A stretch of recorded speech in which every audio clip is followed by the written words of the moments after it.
Hey fans, I absolutely love to fish crankbaits. Early on in my career, I wasn't much of a crankbait fisherman, but as I realized I wanted to be a professional fisherman, I knew I had to become very proficient with a crankbait, and that's what I really have built my career around, was becoming a better crankbait fisherman. And over the years, I've really learned to find out the right actions and the right length of rods that really make a difference when it comes to crankbait fishing. What I've got right here is I've got the KASTKING Speed Demon Pro. This is the lipless cranking rod, 7-foot lipless cranking rod. That's what it was designed for, technique specific rods, lipless crankbaits. This rod is great for a lipless crankbait, but I'll tell you, I've also found it's awesome for your bigger square bills, your 2.5 series, the bigger weight type of square bills and shallow diving crankbaits. This setup is perfect for me. Paired that with a 8-to-1 KASTKING Bassinator Elite Reel.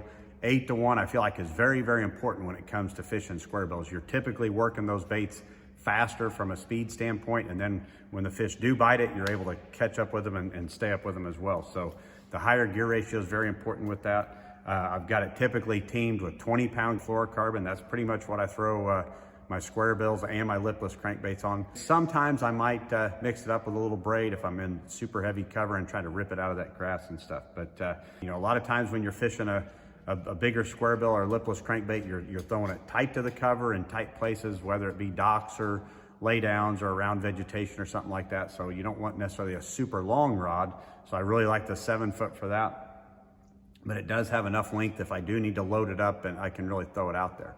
It's got some tip to it, some soft tip, to where when I load that thing up and get that rod to load, and then I can really fling that bait out there a mile. And the other part of that too is you hear a lot of people all the time grumbling about they lose so many fish on a crankbait. And I truly believe it's because they're not using the right rod, reel, and line setup. The rod is very important on that.